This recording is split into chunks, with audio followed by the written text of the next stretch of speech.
राहुल गांधी को देश की जनता ने फिर पप्पू बना दिया है। ये ना प्रधानमंत्री बन पाया, ना इसको जो है जनमत मिल पाया। तरह के खुद 99 के चक्कर में फंसी हुई है कांग्रेस पार्टी।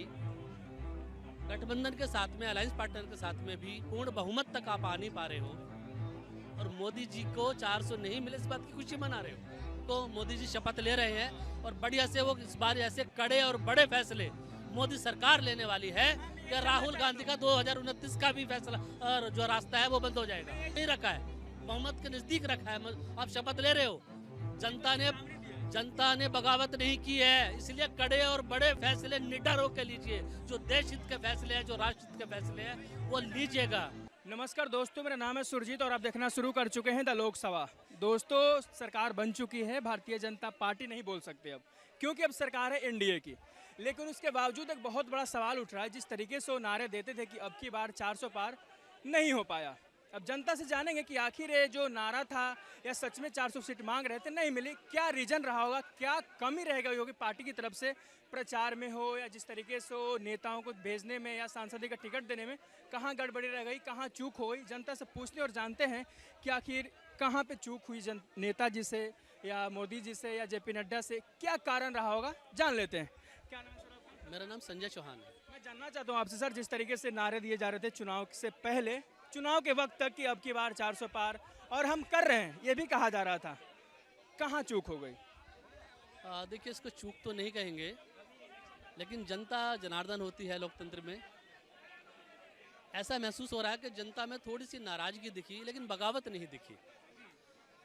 भारतीय जनता पार्टी 2 सीटों पर कभी होती थी, वो 240 पे आ गई। पिछली बार पूर्ण बहुमत में थी। विपक्ष का यही आरोप है, लेकिन विपक्ष ये नहीं देख रहा कि खुद 99 के चक्कर में फंसी हुई है कांग्रेस पार्टी। गठबंधन के साथ में, अलायंस पार्टनर के साथ में भी पूर्ण बहुमत तक आप आ नहीं पा रहे हो और मोदी जी को 400 नहीं मिले इस बात की खुशी मना रहे हो। भारत की जनता ने, देश की जनता ने, देश के 140 करोड़ लोगों ने प्रधानमंत्री जी की नीतियों में विश्वास जताया है और कांग्रेस के हाथों संविधान की और लोकतंत्र की हत्या ना हो, इसलिए मोदी जी को सत्ता पर बिठाया है। लेकिन सत्ता पर बिठाया, लेकिन बहुमत तो उनके पास में नहीं है सर। 240 सीट आया है, उसके बावजूद 303 सीट से 240 आ जाना, ये जो पहले भरोसा था उससे भी कम हो जाना, क्या रीजन है? क्योंकि जित 303 था, शायद 310 हो जाता, 320 हो जाता तो ये बेहतर होता, क्योंकि कांग्रेस 52 से 199 पे चली गई, ये तो बेहतर प्रदर्शन हुआ।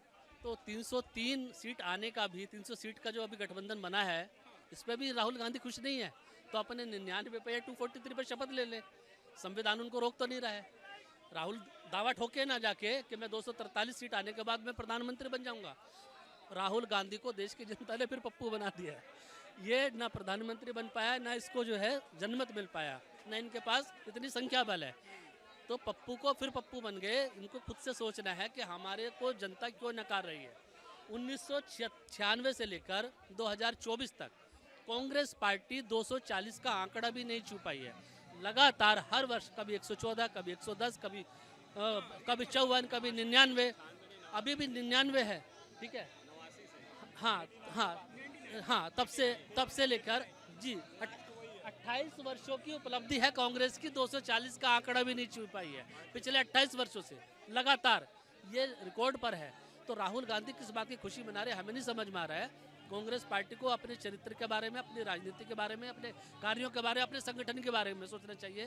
कांग्रेस पार्टी का संगठन सबसे कमजोर संगठन सिद्ध हुआ है। लेकिन वो कह रहे हैं ना कि अब जनता इनको जवाब दे रही है। अब जनता समझ चुकी है कि मोदी और अमित शाह को जनता नहीं देखना चाहती, इसलिए हमें इतना समर्थन मिला है और आने वाले समय में हम सरकार भी बनाएंगे, और आगे का वेट एंड वॉच वाली लाइन बोल के चुप हो जा रहे हो। अगर उनको ऐसा लगता तो 2029 तक उनको विश्वास वेट करना पड़ेगा, क्योंकि 2024 में तो 9 जून को मोदी जी शपथ ले रहे हैं और बढ़िया से वो इस बार ऐसे कड़े और बड़े फैसले मोदी सरकार लेने वाली है कि राहुल गांधी का 2029 का भी फैसला और जो रास्ता है वो बंद हो जाएगा। मैं ये जानना चाहता हूँ कि जो पहले उन्होंने कहा था कि 100 दिनों में बिल्कुल 50 सालों वाला काम होगा, बहुत बड़े बड़े काम होने वाले हैं, क्या वो गठबंधन की जो सरकार बनेगी, 303 सीट अभी कहा जा रहा, उसमें ये बड़े फैसले ले पाएंगे?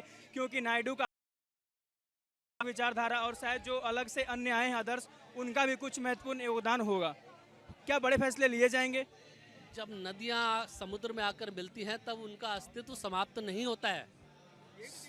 समुद्र बड़ा हो जाता है, समुद्र का पानी होता है, वो सभी के काम होता है। नदियों का समाप्त नहीं होता, नदियों को उसी नाम से जाना जाता है। कोई सी भी नदी हो जब जाकर समुद्र में मिलती है, ये भारत देश एक समुद्र है राजनीति का।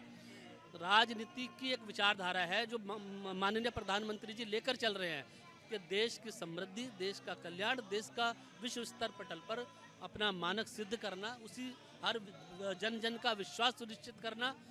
कांग्रेस पार्टी ने कभी भी भारत के लोगों के बारे में नहीं सोचा। मैं जानना चाहता हूँ, एनआरसी हो गया, सीएए और वन इलेक्शन वन नेशन वाला बात हो रही थी, फिर हम दो हमारे दो वाले कानून, इस पे बात उठ रही थी कि 1 महीने या 2 महीने के भीतर, 100 दिन के भीतर इस पे फैसला होगा। क्या अब ले पाएंगे वो फैसला?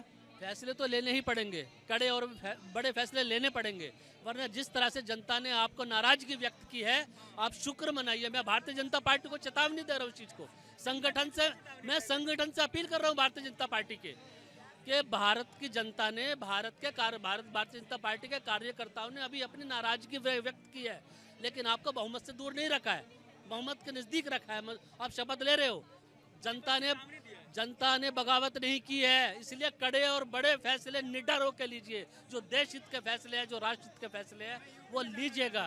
राम मंदिर बना, यही सीटें गवा दिए, क्या रीजन रहा होगा?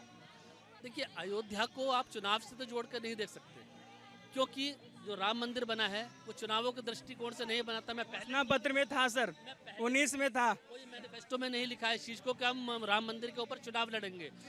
देशवासियों की आस्था थी, मोदी जी ने उसको पूरा किया। यही अगर चाहते कांग्रेस पार्टी वाले, समाजवादी पार्टी वाले, तो बनवा सकते थे, ये भी सत्ता का सुख भोग सकते थे प्रधानमंत्री बनकर। नहीं बनवाया, मोदी जी ने बनवा दिया, लेकिन मोदी जी ने कभी भी ये नहीं कहा कि राम मंदिर के ऊपर मुझे वोट। कम क्यों हो गए, मैं जानना चाहता हूँ। ठीक है, सीटें कम हुई हैं, हम इस बात को मानते हैं। जनता की नाराजगी थोड़ी सी दिखी हुई है, जनता की थोड़ी नाराजगी दिखी है। जहाँ भी भूल चूक हुई है उसको सुधारा जाएगा, उसको किया जाएगा।